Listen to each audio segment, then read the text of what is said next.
저는 오늘로 이제 시편을 설교를 마치려고 해요. 그리고 또 쉬었다가 다른 성경으로 설교를 했다가 또 기회가 되면 또 시편을 설교할 것입니다. 여러분이 기억해야 될 것은 시편을 1편부터 150편까지 다 설교를 듣는다고 다 아는 것이 아니에요. 지금까지 제가 한 설교만 여러분이 깨닫고 이해했어도 어떤 시편을 봐도 이제 해석이 되어지는 거예요. 실은 오늘 146편 그리고 지난번에 했던 142편 등등 4주에 걸쳐서 했던 이 시편만 이해해도 전체 시편을 찬송으로 부를 때 의미가 뭔지를 대부분 알 수가 있어요. 우리가 공식을 외우고 영어의 원리를 알게 되면 어떤 문장을 대했을 때 문제를 풀어낼 수 있는 능력이 생기는 것처럼 몇 편의 시편만 이해해도 시편 전체를 우리가 파악할 수 있기 때문에 1편부터 50편까지 다 그렇게 설교를 할 필요는 없다. 지금 우리가 읽고 있는 시편 146편부터 150편까지 이 5편은 146편부터 150편까지 이 5편은 뭘로 시작합니까? 여호와를 찬양하라로 시작해서 뭘로 끝납니까? 150편 6절에 보면 호흡이 있는 자들아 여호와를 찬양할지어다 할렐루야 이렇게 끝나는 거예요.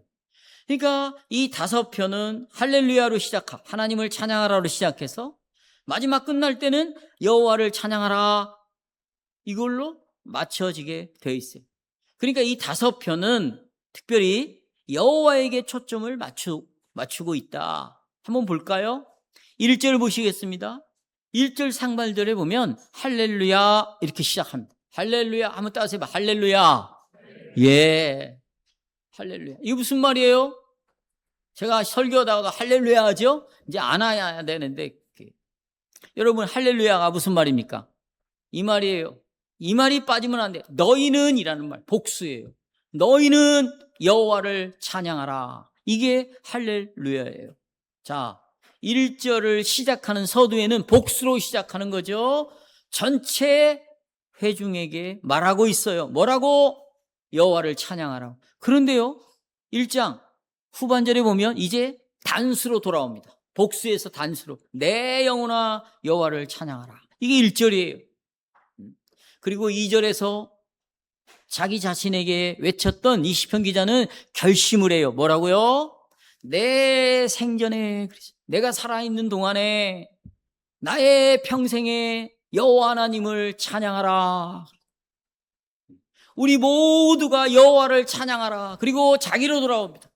내 평생에 내 생전에 내가 해야 할 일은 여호와를 찬송하는 일이다.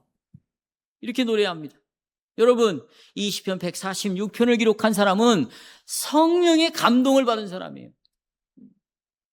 성령에 충만한 사람이에요. 그런 사람조차도 자기가 평생에 자기의 생전에 하나님을 찬양하기 위하여 자기 영혼에게 뭐라고 지금 당부를 하고 있어요? 내 영혼아, 내 평생에 내 일생 동안에 여호와를 찬양하라 이렇게 외쳐대고 있다 그 말이에요. 그렇다면 여러분과 저 역시 뭐라고 하나님 앞에 기도해야 되겠어요? 여러분, 우리가 살아가는 동안에 하나님을 찬양하는 것은 저절로 일어나는 일이 절대로 아니에요. 여러분, 이번 한 주간 동안에 시편을 열어 찬송한 사람 있으면 손 한번 들어보세요. 저절로 찬송이 이루어집니까? 절대로 그럴 수 없어요. 물론 때때로 하나님이 나에게 복을 주셨다. 내가 원하는 걸 다 들어주셨다. 그때는 나기도 모르게 막 감사, 찬양 할 수 있어요. 그런데 하지만 병이 들었어요. 내 몸에 장애가 생겼어요. 그리고 내가 살아가는 삶이 정말 고단해, 고달퍼요. 그런 환경 속에서 여러분이 하나님을 찬양하는 것이 나올 수 있을 것 같아요? 그러니까 우리를 바라보는 대신에 내게서 일어나는 일을 이것저것을 바라보는 대신에 하나님께 초점을 맞추라는 거예요. 왜요? 왜 하나님께 초점을 맞추는가? 그래야 이 모든 것들이 누구로부터 왔다? 그걸 알 수 있다는 거죠. 그걸 여러분, 이 시편을 찬양으로 시작해서 여호와를 찬양으로 시작해서 여호와를 찬양하라로 끝낸다고 지금 이 시를 지은 이 시편 기자가 늘 하나님께 만사형통 내가 원하는 대로 지금 다 이루어진다, 그래서 하나님을 찬양하라고 말하는 것이 결코 아닙니다. 기억해야 될 거예요. 하나님의 백성들은요, 하나님께서 주시는 어려운 시련들을 절대로 면제시키지 않아요. 지금 이 146편을 언제 기록했는가? 저자는 확실히 몰라요. 언제 기록했는가? 이게 바벨론 포로에서 돌아온 후에 기록했다고 말해요. 이스라엘 백성들이 70년 동안 하나님의 언약의 불순종함으로 말미암아 포로로 끌려갔어요. 우리가 말씀에 불순종하죠, 곧바로 포로가 되기 시작하는 거예요. 그때부터 이선 사람들은요, 자유가 없어요. 노예가 되는 것이죠. 가만히 생각해 보세요. 지금 뭐에 의해서 끌려가고 있어요. 그래서 사람들이 이구동성으로 말하는 게 뭐예요? 정신이 없다. 정신이 없다. 내가 왜 이렇게 사는지 모르겠다. 그 말은 내가 지금 노예처럼 살고 있다는 거예요. 노예처럼. 그런데 이스라엘 백성들이 불순종하자 노예로 끌려갔다가 70년에 돌아왔어요. 돌아온 자기의 나라, 자기의 고향은 어떤 상태에 있었을까요? 완전히 폐허죠. 먹을 것이 하나도 없어요. 우리가 기근이 들면 곡식이 생산되지 않기 때문에 굶어 죽죠. 그런 상태에 있었습니다. 그들의 영적인 상태는 어땠을까요? 피폐해 있었어요. 침체해 있었어요. 기쁨이 하나도 없었어요. 찬양을 부를 수가 없었어요. 어떻게 찬양이 나옵니까? 그들은 정말 압제를 당하고 굶주렸고 감옥에 갇히기도 했고, 그리고 눈이 먼 사람도 있었고, 남편이 죽었어요. 과부가 되었습니다. 부모가 죽었어요. 고아가 된 사람들이 수두룩했어요. 이스라엘 백성들 가운데. 이게 성도들이었습니다. 이게 교인들이었어요. 그래서 바울은 하나님의 백성들에게 임하는 시련, 고통이 뭔가를 자세하게 나열했습니다. 어떻게? 자, 로마서 8장 35절. 환난, 곤고, 박해, 기근, 가뭄, 그렇죠? 적신, 이건 가난할 만한 유험, 칼 쭉 나열하잖아요. 37절에 뭐라고 해요? 이 모든 일에 그랬어요. 어떻게 이기느냐? 우리를 사랑하신 이로 말미암아 나를 사랑하는 분이 있다, 그거예요.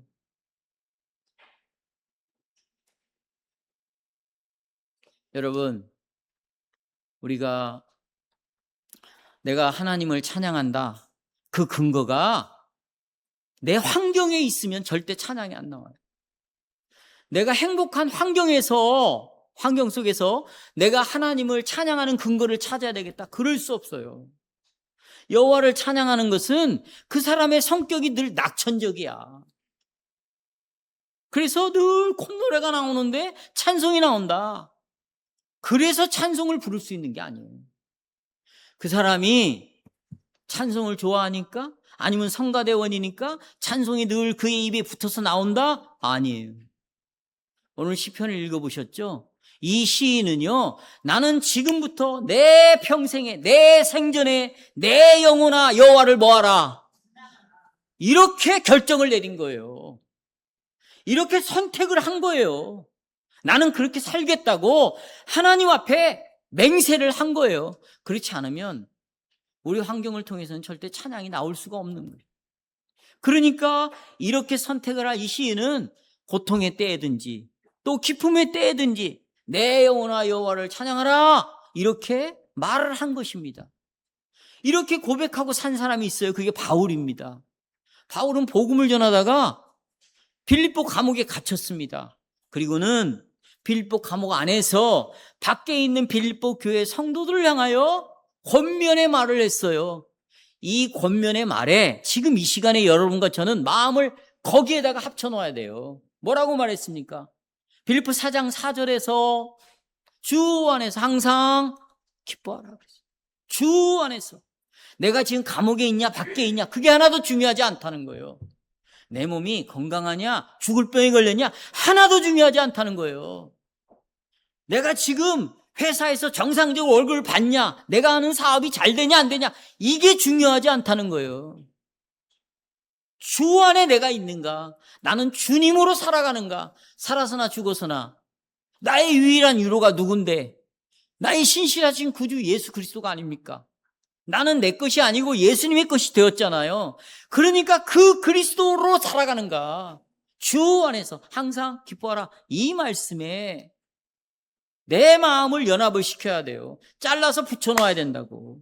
이렇게 우리가 날마다 삶을 살아가면서 내 영혼아 여호와를 찬양하라, 나가 항상 주 안에서 기뻐하라, 이렇게 살아간다면, 평상시에 그렇게 살아간다면 이 찬양의 감격을 가지고 모두 함께 예배드리고 찬양하는 시간에 어떤 찬양을 부르겠어요? 어떻게 찬양을 부를까요? 입만 딸짝딸짝 할까요? 여러분, 이렇게 찬양을 할 수가 없는 것이에요. 그래서 집에 다 가져가라는 거예요. 집에서부터 부르라는 거예요. 항상 여호와를 찬양하라는 거예요. 그러면 인간의 제일대인 목적이 뭡니까? 하나님을 영화롭게 하는 것입니까? 하나님을 찬양하고 찬송하는 자가 어떤 삶의 환경을 만났을 때 그 사람은 거기에서 하나님의 영광을 드러낼 것을 자기 사명으로 하는 거예요. 몸이 죽겠다, 힘들어 죽겠다, 이게 사명이 아니고 이 안에서 어떻게 하나님의 이름을 드러낼 것인가. 내가 그러려면 말씀과 성령으로 다스림을 받고 복종해야 되잖아요. 그래야 하나님의 뜻이 이 땅에 이루어지죠. 이런 사명을 살아내는 거예요. 제 말이 너무 빨라요? 그래서 오늘 설교의 제목을 이렇게 정했어요. 주제를 읽어봅시다. 시편 기자는 여호와 야곱의 하나님, 궁핍한 백성들에게 도움을 주시는 분을 찬양하라 라고 권고합니다. 그래서 이 주제를 가지고 세 가지 대지를 나눴어요. 우리의 안전은 하나님께 있다. 우리의 힘은 여호와에게서 온다. 그래서 우리의 노래를 하나님께만 드려야 된다. 첫째, 우리의 안전은 여호와께 있다는 것입니다. 사랑하는 성도 여러분, 사실 우리가 지금 살아가고 있는 삶의 환경 속에서 여호와를 찬양한다? 정말 쉽지 않습니다. 왜냐하면 우리의 인생이라는 것, 삶이라는 것은 너무나 급변하고 있어요. 파란만장합니다. 얼마 전까지만 해도 좋았어요. 그런데 5분 후에 나쁜 마음이 들어오는 거예요. 조금 전만 해도 기뻤어요. 갑자기 슬픈 일이 생기는 거죠.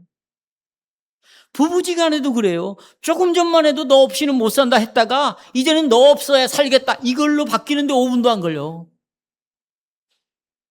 웃는 사람만 인정하는 거예요. 나머지는 뭐요? 나머지는 다. 여러분, 이런 상황 속에서 하나님을 찬양한다. 아니, 내가 지금 내 삶이 문드러지고 말이죠. 이렇게 내 삶이 망가지고 있는데, 내 삶이 슬픔으로 울타리를 치고 있는데 어떻게 하나님을 찬양합니까? 어떻게 매 순간마다 예수님 때문에 기뻐할 수 있겠어요? 어떻게 내 상황에서 일어난 일들 때문에 여호와의 이름을 높일 수 있냐고. 이건 불가능하다 그 말이에요. 우리의 본문은, 그런데 보세요, 여기 우리의 본문은 뭐라고 말하는가? 여호와를 의지하기만 하면 모든 환경 속에서 여호와를 찬양할 수 있다는 거예요. 우리가 누구를 의지하기만 하면 여호와를, 그러면 시편 146편에서 이 기자가 여호와를 의지하라 할 때 어떤 의미로 의지하다라는 단어를 썼을까? 보세요. 의지하다라는 히브리 말로 파타우라는 단어예요. 이게 참 재밌는 단어예요.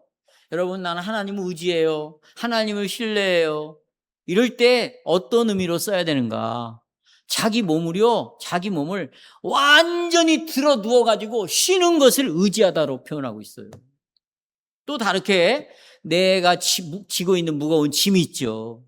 여기 짐 없는 사람이 어디 있습니까? 다 짐이 있어요. 짐이 있어야 이 자리에 나올 수 있는 거예요, 여러분. 짐이 있어야 여호와 이름을 부를 수 있죠. 짐이 없으면 여호와를 결코 찾지 않습니다. 우리 도움을 구하지도 않아요. 그러니까 짐을 주시는 하나님께 감사하시라고. 그런데 이 짐을 누구에게 맡기냐? 하나님께 내던진다는 거. 그러니까 나는 어떻게? 이제 가볍다는 거죠. 그걸 의지하다, 그런 뜻이에요. 우리 손주가 초등학교 5학년이에요. 얘가 수영 선수입니다. 저는 수영을 일도 못해요. 내가 물었어요. 야, 너 5학년인데 어떻게 이렇게 수영을 잘하냐? 왜냐하면 어느 도시의 대표 선수예요. 5학년인데. 어떻게 이렇게 잘하냐? 할아버지, 간단해요. 할아버지가 물에 뜨려고 하면 가라앉아요.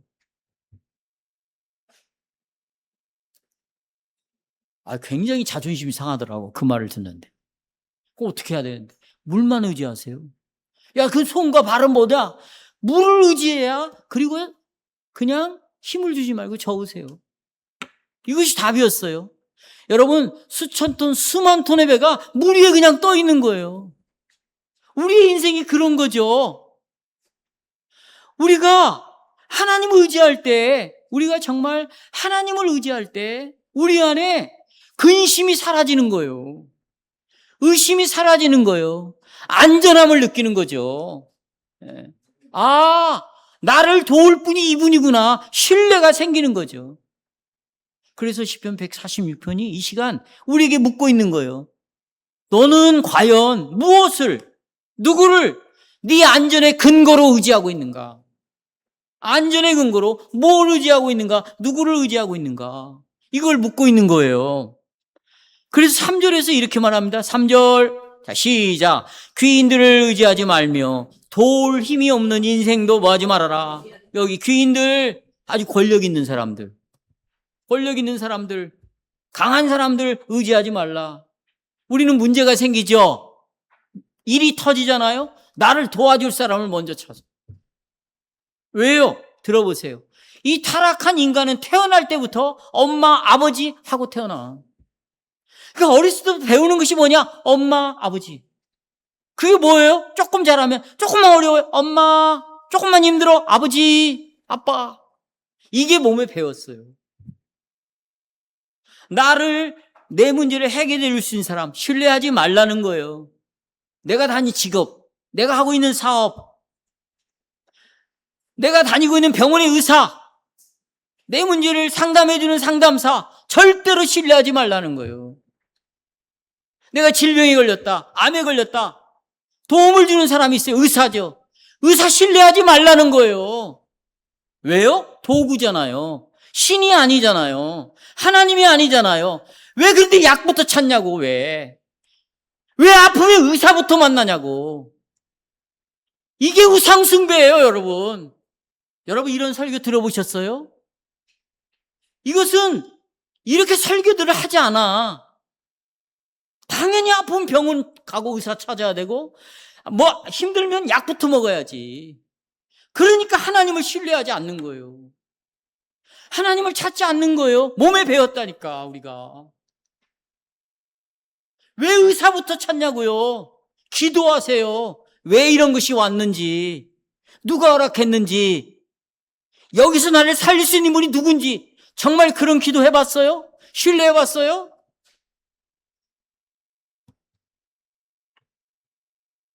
가까운 친구도 의지하면 안 됩니다.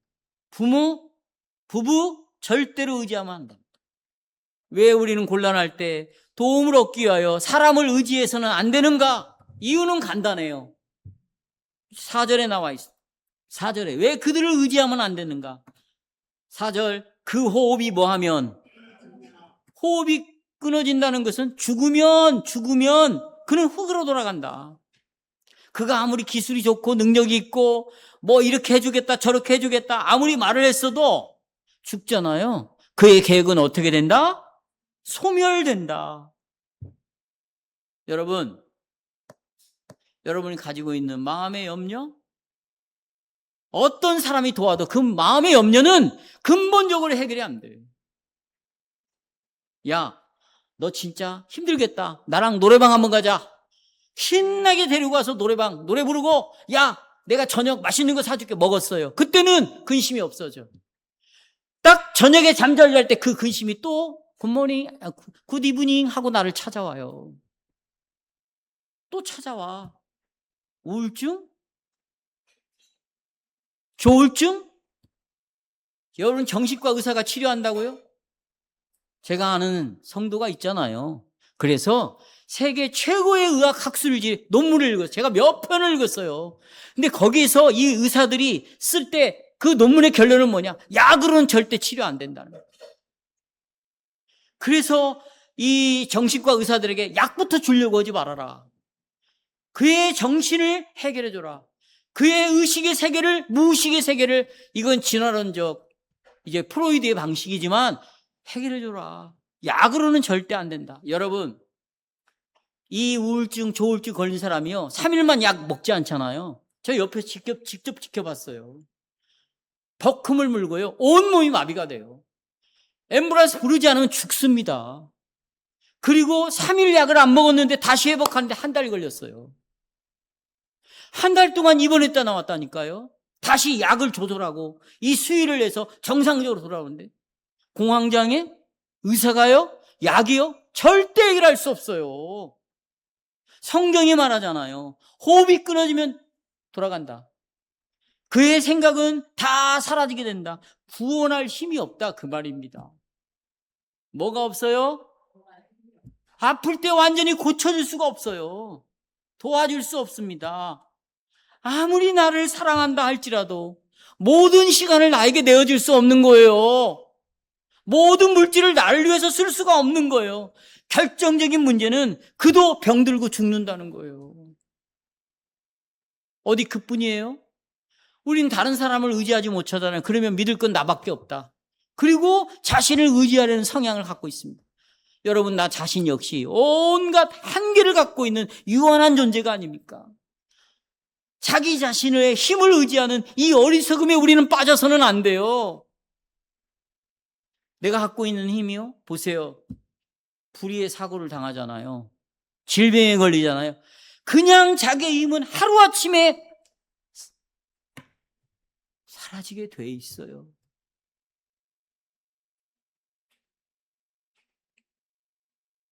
저는요, 살아있을 때 결혼해서 거의 내 문제를 누가 해결해줬냐?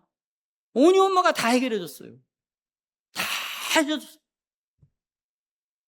죽자! 내가 할 수 있는 게 아무것도 없어요. 내가 그때 알았어요. 아, 인생을 의지하면 안 됐구나. 왜 지금은 정성인 씨에게 날마다 말해요. 나 의지하지 말아라. 난 당신 의지하는. 우리 아내도 나한테 하는 말이에요. 우리 서로 의지하지 맙시다. 오직 하나님만 바라봅시다. 여러분이 갖고 있는 지식, 내 인생에 도움이 될 것 같죠? 이 지식 지혜대로 사는 사람은요, 곧바로 공경에 빠집니다. 더욱더 자기를 힘들게 만들어요. 자기가 갖고 있는 지혜가. 이걸 대표적으로 보여주는 인물이 바로 야곱이에요. 야곱은요, 정말 지혜로운 사람이었어요. 하나님께서 이미 뱃속에 있을 때부터 둘째지만 장자로서 받을 복을 야곱에게 주겠다고 이미 하나님이 약속했습니다. 그런데 야곱이 얼마나 머리가 영리하냐면 그 사실을 알았거든요. 장자권이 나에게 있고 하나님의 복을 내가 받아야 된다. 근데 약속을 하나님 하셨는데 약속이 이루어지기를 기다릴 수가 없는 거예요. 기다릴 수가 없어. 내가 약속을 이뤄버려야지. 그래서 자기 지혜로, 자기 힘으로, 자기 스스로 노력하고 애썼어요. 그래가지고 어느 날 형 에서가 사냥을 하고 돌아오는데 배가 고파 죽을 지경이에요. 진짜 죽게 생겼어. 그러니까 그걸 이용해가지고 팥죽 한 그릇에 장자권을 딱 사버리는. 시간이 지났습니다. 아버지 이삭이 이제 장자인 에서가 형이니까 형을 축복하려고 하는데 어떻게? 자기가 형으로 변장해버려요. 몸에다가 막 털을 붙이고, 에서가 털이 많았거든요. 털을 붙여놓고 아버지로부터 복을 다 받아버려요. 장자권을 획득했어요. 그런데 보세요. 이걸 형이 알았어요. 형이 야곱 동생을 죽이려고 작정을 합니다. 그래서 자기 지혜로 장자권은 뺏었지만, 약속을 소유했지만 이때부터 죽음이 따라오고, 그래서 야곱은 외삼촌 라반의 집으로 도망쳐요. 야반도주합니다. 아무것도 갖지 않고 빈손으로 도망가요. 여러분, 약속의 성취를 위해 자기 힘으로 투쟁을 했어요. 그의 삶은 힘겹고 정말 고통스러웠어요. 지금까지 이 삶을 여러분과 제가 살잖아요. 왜 이 실수를 반복합니까? 왜? 잠시 동안 내 능력으로 수고하고 노력을 하지만 결국 그 수고는 나를 더 힘들게 합니다. 내가 어떤 목적을 이루기 위해 애를 쓰지만 하나님은 내가 아무리 노력해도 당신이 정한 뜻대로 끌고 가요. 누구의 뜻대로 끌고 간다? 보세요. 나에게 어떤 일이 있어요. 문제가 있어요. 수단 방법 가리지 않고 이 문제를 해결하고 싶어요. 그런데 하나님이 그 문제를 주셨으면, 그 일을 딱 정해놓으셨으면 반드시 그 문제 일을 겪어야 돼요. 해결 안 된다니까요. 너 아파서 죽어라. 그러면 아파서 죽어야 돼. 이게 하나님의 뜻으로 정해졌으면 이게 하나님으로부터 왔구나. 이것이 하나님으로부터 왔구나. 그러면 이걸 주실 때는 목적이 있는 것이 아닌가? 그건 당신의 영광을 위해 줬다고 그러잖아요. 또 네 아버지 죄 때문에, 네 죄 때문에 너 눈이 맹인이냐? 아니다. 예수님이 뭐라고 그래요? 하나님께서 영광 받으시려고 태어날 때부터 봉사로 줬다. 나를 하나님이 가난하게 살게 하시면 수단과 방법 가리지 말고 난 부자가 되겠다. 부자가 안 된다니까? 하나님을 이길 인간이 누가 있는데요? 안 돼요, 절대로. 그럼 어떻게? 가난하게 하나님이 살려고 주셨으니까, 이건 하나님을 도운 거니까 가난과 부가 중요한 것이 아니라 나는 이것을 만족하고 살아야 되겠다. 감사하고 살아야 되겠다. 내 영혼아, 이 상황에서도 누구를 찬양하자?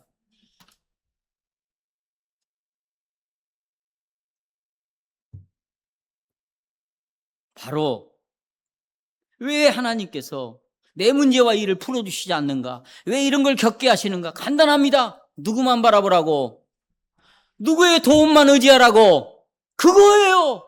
내 안전은 오직 누구 안에 있다고? 여호와에게 있다고. 그래서 시편 기자는 더 이상 사람을 의지하지 않아요. 하나님께로 딱 돌아옵니다. 신뢰합니다. 5절입니다. 자, 같이 시작. 야곱의 하나님을 자기 도움으로 삼으며 여호와 자기 하나님에게 자기의 소망을 두자는 뭐가 있도다. 여기 보세요. 왜 하나님이 스스로를 야곱의 하나님이라고 부르는가? 야곱이 완벽하게 하나님만 의지하고 살았나요? 여러분, 야곱은 속이는 자예요. 조작하는데 명수입니다. 하지만 그가 속이는 자이든 조작하는 놈이든 어떤 인생을 살았든지 어떤 수단과 방법을 가리지 않고 장자권을 빼앗았든지 하나님은 야곱에 대하여 변함없이 신실하셨다는 거예요. 자기가 이 약속을 쟁취하려고 아무리 애썼던 야곱이라 할지라도 하나님은 끝까지 야곱에 대하여 신실하셨다는 거예요. 야곱에 신실했다는 건 약속을 반드시 어떻게 해주셨다, 이루어 주셨다. 보세요. 형이 자기를 죽이려고 하자 빈손으로 야반도주했어요. 내쫓았어요. 여러분, 누가 내쫓았겠어요? 누가? 하나님이에요. 왜요? 이 출애굽을 탈출시켜버린 거예요. 너 이 가정에 있다가 너 영혼 죽는다. 너 자꾸 아버지 의지하고 이삭, 형 눈치 보고 에서, 너 이것들에게 도움을 받아갖고 뭐 해보려고 그러냐? 여기서 출애굽 딱 시켜버리는 거예요. 넘을 수 없는 바다를 지나가게, 홍해바다를. 그리고 황야로 보내버린 거죠. 그리고 28장에서 하나님이 찾아옵니다. 28장 14절. 네 자손이 땅에 티끌과 같이 되어. 하나님이 딱 나타나가지고 또 약속하는 거예요. 어떻게? 티끌처럼 네 자손이 많아질 것이다. 또 땅의 모든 족속이 너와 네 자손으로 말미암아 복을 받으리라. 15절. 내가 너와 함께 있는다. 네가 조작꾼이든 사기꾼이든 네가 욕심쟁이든 그건 상관없다. 나는 너의 하나님이다. 나는 너를 끝까지 지킨다. 이거예요. 이런 하나님을 의지해야지. 믿을 수도 없는, 신뢰할 수도 없는, 아니 그 인간들을 의지해가지고 나를 의지해서 결국은 또 수렁에 빠지려고 또 그래서 말합니다. 우리는 나는 또 상처받았어. 믿을 놈 하나도 없어. 아니, 믿을 놈 없는 놈을 믿는 것이 바보지. 아멘. 여기 뭐라고 그래요? 나타나셔가지고 다시 보세요. 야곱의 약속을 다시 어떻게? 갱신시켜주는 거예요. 불안하니까 약속이 자꾸 의심이 되겠지. 이러다 죽는 게 아니냐? 그런 거예요. 우리가 성찬에 곧 참여하는데 왜 이 성찬을 반복해서 하는 겁니까? 믿음을 갱신시켜주는 거예요. 죄로 말미암아 내가 하나님의 말씀대로 순종하지 않고 살아가니까 내 믿음이 자꾸 흔들리잖아요. 그래서 떡과 포도주를 보게 함으로 다시 내 믿음이 강화되는 거죠. 어떻게? 하나님이 내 죄를 용서했구나. 나를 버리지 않는구나. 여전히 하나님은 내 아버지이시고 예수님의 십자가의 보혈은 여전히 변함없이 지금도 내 죄를 용서하시며, 그리고 성령 하나님은 내 안에서 나를 반드시 아버지의 뜻대로 끌고 가시는구나. 나를 지금도 보존하시는구나. 나를 지키시는구나. 하나님은 나를 끝까지 책임져 주시는구나. 이것을 갱신시켜주는 것이 성찬 아니에요. 그런 것처럼 야곱도 지금 꿈을 통해서 나타나서 역사를 하시는 것이에요. 그리고는 여호와 하나님 앞에 기도합니다. 32장 찾아보 9절부터 12절. 내 조부 아브라함의 하나님, 자기 할아버지의 하나님을 불러요. 왜? 할아버지의 하나님이 아버지의 하나님이고 아버지의 하나님이 누구의 하나님? 내 하나님이라 그 말이에요. 나는 변할 수 있지만 하나님은 할아버지 때도 변함이 없었고 아버지 때도 변함이 없었고 나에게도 변함이 없다. 주께서 전에 내게 명하시기를 내 고향 내 족속에게로 돌아가라. 내가 네게 은혜를 베풀리라. 나는 주께서 주의 종에게 베푸신 모든 은총과 모든 진실하심을 조금도 내가 감당할 수 없습니다. 내가 내 지팡이만 가지고 요단을 건넜더니 지금은 2때나 이루었나이다.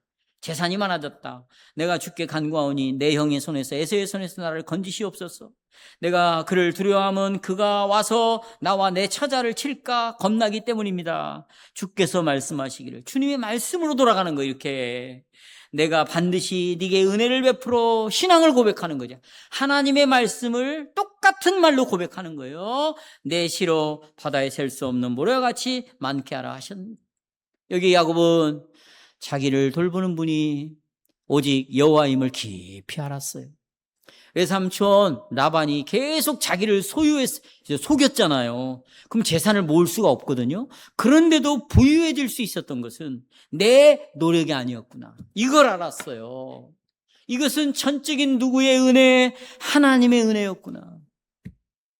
내 자식을 말이죠, 그렇게 애를 쓰고 노력을 해서 자식을 바꿔보려고 그렇게 했는데도 안 바꿔져. 근데 어느 날 이 자식이 싹 돌아오네. 이건 뭘 의미하는 걸까? 뭘 의미하는 거예요? 너를 돌보는 분이 누구다? 여호와다. 네가 애쓰고 노력한다고 되는 게 아니야. 이 문제를 놓고 여호와를 끝까지 신뢰해라. 그래서 야곱은요, 이 환난 중에서 주님을 의지하는 법을 배웠어요. 하나님의 약속을 붙들고 기도하는 법을 알았어. 좀 주님을 의지하는 법을 배웁시다.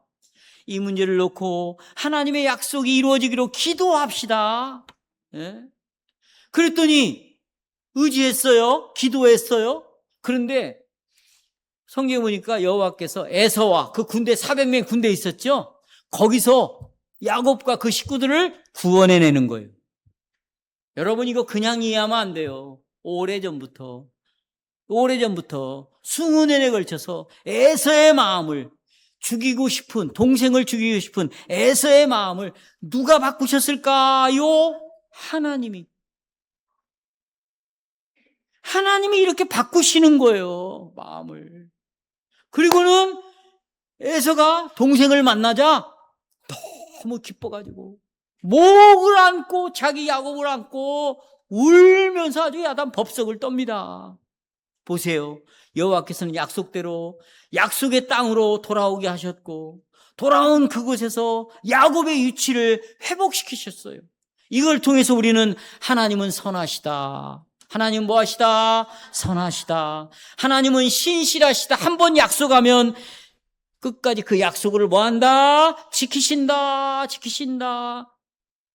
그리고 하나님은 약속하신 말씀대로 반드시 이루신다. 그래서 성도 여러분, 이스라엘의 모든 백성들은 조상 야곱의 삶 속에서 하나님이 얼마나 약속을 끝까지 지키셨는가를 이스라엘 후손들이 다 알았어요. 그래서 자기 문제를 끌어안고 기도할 때 뭐라고 불렀느냐? 야곱의 하나님이요. 이렇게. 여러분, 시편 150편까지 야곱의 하나님이라는 말이 제가 찾아보니까 10번 나오더라고. 시편 20편부터 시작해서 오늘 읽은 146편까지 야곱의 하나님이라는 것이 몇 번? 그게 무슨 말이에요? 우리가 공경에 빠져 있을 때 우리가 의지할 분은 오직 신실하신 여호와 한 분밖에 없다. 왜 우리가 그분에게 소망을 둬야 되는가? 6절 보십시오. 6절. 천지와 바다와 그 중에 만물을 만드셨다. 우리는 피조물이에요. 하나님은 창조주예요. 우리는 흙으로 돌아가야 돼요. 하나님은 여러분 흙으로 돌아가지 않는 분이에요. 여러분, 세상을 만드시고 지금도 세상을 보존하시는 영원하신 분을 의지해야지. 나를 영원히 돌볼 분을 의지해야지. 그렇죠? 네. 그분의 이름이 여호와예요. 여호와. 그래서 둘째로 우리의 힘이 여호와께로 온다는 거예요. 7절 8절에 보시면 시편 기자는 고통스러운 현실 속에 있는 사람들을 쭉 나열해요. 거기 보시면 억눌린 자, 굶주린 자, 갇힌 자, 맹인, 비굴한 자, 낙심한 자, 나그네와 고아, 과부. 그런데요, 이런 각자의 참 어려운 사람들을요, 하나님이 다 하나씩 구원해내신대. 그들을 구원해내신대요. 자, 7절 보십시오. 147절 거기 억눌린 자 나오죠? 그 다음 사람들을 위해 정의로 심판하시며 또 줄인 자에게 먹을 걸 준대요. 갇힌 자에게 자유를 주신대. 맹인들의 눈을 보게 하신대. 비굴한 자를 일으키신대요. 의인을 사랑하신대요. 나그네 9절 나그네를 보호하시고 고아와 가부를 붙드시고 악인들을 길은 굽게 하신대요. 이게 여러분 얼마나 놀라운 하나님의 축복의 말씀이에요. 그렇죠? 저를 봐요. 이제부터. 성경에 우리가 읽었어요. 이 기록한 말씀은요, 하나님의 약속대로 이런 사람들을 다 회복시켜준대. 그런데 우리의 현실은 우리가 지금 눈으로 보고 있는 것은 내 가정에서 일어나고 있는 일은 전혀 달라. 전혀 달라요. 하나님이요, 압박을 당한 자에게 공의를 베풀어가지고 그를 살려낸대. 근데 우리 주위를 보세요. 가난한 자에게 먹을 걸 줘가지고 살려낸대. 줄인 자에게 식물을 준다면서. 지금 보세요. 기아로 말미암아 어린아이들이 얼마나 많이 죽어가고 있습니까? 하나님은 공평하신 하나님이야. 아니 그런데 미국과 이스라엘이 왜 팔레스타인을 치냐고? 이거 공평하다고 말할 수 있어요? 거기서 죽어가는 사람들 지금 여기저기서 전쟁이 일어나고 있어요. 많은 사람들이 죽어가고 있어요. 그들이 무슨 죄를 졌는데? 뭘 잘못했는데? 형, 거기 선량한 사람들 너무 많아요. 이런 현실 앞에서 지금 시편이 말하는 하나님의 공평함, 구원에 대한 약속 너무나 공허하게 보입니다. 그 중에 겨우 일부는 하나님이 구원을 해줄 수 있겠지. 일부는 배고픔을 해결해 줄 수 있겠지. 일부는 병을 고쳐주셨겠지. 그런데 이 약속의 말씀을 우리에게 주셨는데 우리는 봐요. 우리의 비참한 현실과 이 하나님의 약속 사이에 이 모순을 어떻게 이해할 거예요? 그래서 찬양이 안 나오는 거예요. 이 모순을 뭘로 설명할 건데? 보세요, 여러분. 이 모순에 빠져 있는 사람들은 그래서 예수를 믿지 않는 사람이라고 말하는 거예요. 예수를 믿지 않기 때문에 이런 모순을 가지고 갈등을 여전히 반복해서 하고 있는 거야. 내가 뭘 잘못했는데 하나님 나를 이렇게 만들었냐고. 누구를 믿지 않으니까? 예수를 믿지 않는 거예요. 여러분, 이 시편들이요, 지금 아까 7절, 8절 읽었잖아요. 이 모든 문제들이 그리스도 안에서 다 이루어진다는 거예요. 누구 안에서? 그리스도 안에서, 그리스도 안에서. 자, 누가복음 4장 18, 19절을 읽어보겠습니다. 주의 성령이 내게 임하셨으니, 예수님이 똑같은 말을 해요. 이게 이사야 61장에 나오고 시편 146편, 우리가 조금 읽었던 말씀에 나오는 내용이에요. 이는 가난한 자에게 복음을 전하게 하시려고 내게 기름을 부으시고 나를 보내사 포로된 자에게 자유를, 눈먼 자에게 보게 함을, 눌린 자를 자유롭게 하고, 그 다음에 뭐예요? 주의 은혜의 해를 뭐하게 하려 함이라? 전파하게 하려 함이라. 여기 주의 은혜의 해, 주의 은혜의 해는 희년을 가리키는 단어예요. 여러분, 주의 은혜의 해를 전파한다는 것은 희년을 알린다는 거죠. 희년이 뭐예요? 희자가요, 복희자예요. 복희. 연은 해년이에요. 그러니까 복을 받는 해예요. 그게 희년인데, 저 보세요. 희년은요, 안식년은 1년 동안 복을 내리시지만 희년은 2년이에요. 어떻게?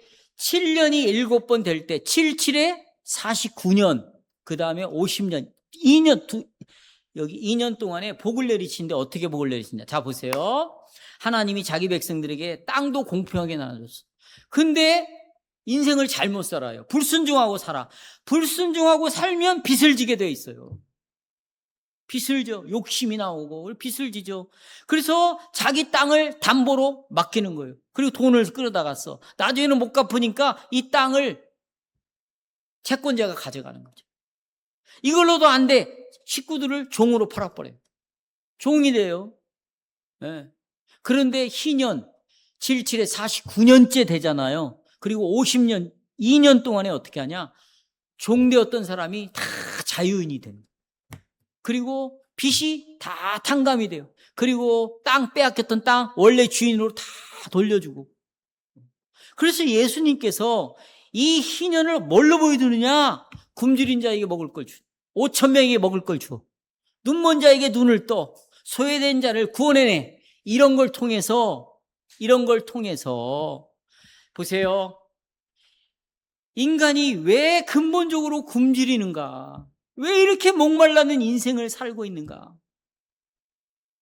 인간이 왜 이렇게 비참하게 살아가는가? 그 원인이 뭔가? 그게 죄예요. 이 모든 문제의 원인이 뭐라고? 죄. 그런데 우리는 이 죄값을 내가 갚을 수가 없어요. 그런데 예수님이 오셔서 죄값을 십자가에서 지불하셨고 하나님의 진노를 담당하셨어요. 그리고는 보세요. 여러분이 그 예수님 때문에 하나님을 뭐라고 불러? 아버지라고 부르기 시작했어요. 그러면서 하나님을 알게 되었다는 거지. 하나님의 은혜를 알게 되었어요. 아, 하나님이 나를 도우시는 아버지시구나. 모든 상황과 문제 속에서 나에게 힘을 주시고 그 상황에서 나를 건져내시고 구원해내시는 힘을 내 아버지인 하나님이 주시는구나. 아버지를 신뢰하는 법을 누구 때문에 알게 되었냐면 예수님 때문에 알게 된 거예요. 그리고는 아까 제가 예수를 믿지 않기 때문에 이 모순에서 벗어나지 못한다고 말했는데 보세요. 아까 시편 146편에서 약속하는 그 모든 것들이 해방, 자유, 병고침, 모든 문제에서 벗어나는 것이 언제 이루어지냐? 예수님이 언제? 재림하셔야. 그러니까 우리가 이 세상에서 살아가는 동안에는 고난과 질병, 슬픔의 골짜기를 지나가는 거예요. 하나님은 이 세상에 있을 때 고난이 없을 것이라고 약속한 적이 없어요. 왜? 이 세상은 지금 저주 아래 있어요. 반드시 죄의 결과인 하나님의 진노를 경험할 수밖에 없어요. 그러나 완전히 우리가 자유하게 될 때가 와요. 그날이 언제냐? 새하늘과 새 땅이 이 땅에 여기에 임하는 날이에요. 그게 주님이 재림하는 날. 그때는 여러분 예수님이 부활하실 때에 영광스러운 몸을 받으셨잖아요. 주님이 이 땅에 오시면 우리의 몸도 병든 몸에서 이제 완전히 신령한 몸으로 바꿔요. 그때는 병이 없어져요. 아프지 않아요. 늙지 않아요. 고통이 없어요. 눈물이 없어요. 눈물을 흘릴 일이 없어져요. 우리가 살고 있는 이 질서가 완전히 새하늘과 새 땅, 하나님과 영원히 함께하는 세계로 들어가는 거예요. 그러나 그때가 아직 임하지 않았기 때문에 병에도 걸리고 가난도 오고 고통도 오고 여러 가지 슬픔과 애통이 오는 거죠. 그러나 그때마다 하나님은 우리에게 힘을 주신다. 여기서 우리를 건져내신다. 여기서 하나님을 바라보게 한다. 나의 도움이 하나님께로 온다. 이것을 체험하며 살게 해주시는 거예요. 그래서 10절에 이렇게 말합니다. 10절 시작. 시온아, 여호와는 영원히 어떻게 다스린다. 보세요, 여러분, 영원히 다스린다고 하잖아. 나를 떠나지 않는다는 거예요. 영원히. 따라서 영원은 떠나지 않는 것이다. 그래요, 떠나지 않는 것이다. 우리에게 힘을 주시는 것이에요. 그런 일을 하나님께 노래해야 돼, 안 해야 돼요? 노래해야죠. 자, 이제 결론입니다. 노래해야죠. 노래예요. 노래. 찬양하고 노래, 찬양을 해야 돼요. 근데 찬양하는 방법이 세 가지가 있어요. 여기 첫째, 거기 안 나와요. 자, 찬양하는 방법이 세 가지가 있어요. 첫째는 기도로. 기도는 하나님께 감사하는 가장 중요한, 내가 하나님께 감사의 삶을 사는 것이 뭐냐? 기도예요. 기도를 통해서 하나님을 찬양하는 거예요. 그러니까 시편은 기도예요. 기도. 여러분, 예수 그리스도 안에서 하나님이 나에게 얼마나 많은 은혜를 주셨습니까? 또 하나님께서 우리에게 얼마나 많은 복을 주셨어요. 그런 것들에 대하여 감사함으로 찬양하는 게 뭐냐? 기도. 그래서 성도 여러분, 기도의 시간을 정하세요. 아침에 일어나면 아침 기도, 식사 시간이 되면 식사 기도, 저녁이 되면 저녁 기도를 드리세요. 그것도 혼자 하지 마시고 식구들을 모아놓고 한번 기도해 보세요. 나는 이때 성령이 어떻게 역사하는가를 보라고 여러분에게 담대하게 말하고 싶어요. 기도하세요. 기도. 하나님이 나를 위하여 행하신 일이 얼마나 놀라운가. 야곱에게만 그런 일을 행하신 것이 아니라 나에게도 하나님은 이런 일을 행하셨다. 기도하세요. 또 우리가 하나님 앞에 노래하는 것은, 우리의 자신을 드리는 것은 로마서 12장 1절 읽겠어요. 시작. 그러므로 형제들아, 내가 하나님의 모든 자비하심으로 너희를 권하노니 너희 몸을 하나님이 기뻐하시는 산벌로, 너희의 삶으로 이제 하나님을 노래하라는 거예요. 삶으로. 그런데 또한 마지막으로 우리가 하나님을 찬양하는 것이 있어요. 마지막 세 번째, 그건 예배 때 찬양입니다. 따라서요, 예배 때 찬양이다. 여기 에베소 5장 19, 20절, 시와 찬송과 신령한 노래들로 서로 화답하며 너희 마음으로 주께 노래하며 찬송하며 범사의 우리 주 예수 그리스도로 말미암아 항상 아버지 하나님께 감사하며. 여기 시, 찬미, 신령한 노래, 이게 시편을 노래하는 거예요. 성도 여러분, 자 보세요. 여러분이 시편으로 노래하잖아요.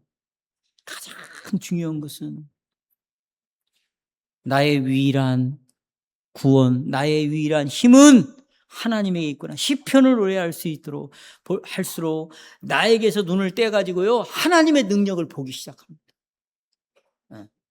그리고는 하나님이 지금 나와 함께하고 있다는 것을 경험하기 시작하고, 하나님이 함께하는 순간 내 안에 귀신들의 역사가 떠나는 거예요. 어둠이 떠나는 거예요, 여러분. 시편 찬송을 부르세요. 하나님이 가까이 계시고 나를 돌보고 있다는 걸 알 수 있어요. 그러나 여러 가지 시련을 만나면 찬송도 뒤로 밀려나가지요. 그러니까 여러분 자신에게 결심을 내려야 돼요. 내 영혼아, 내 평생에, 내가 사는 동안에 나는 누구의 찬송하리로다? 여호와를 찬송하리로다. 이렇게 영광을 돌리는 여러분이 되시기를 바랍니다.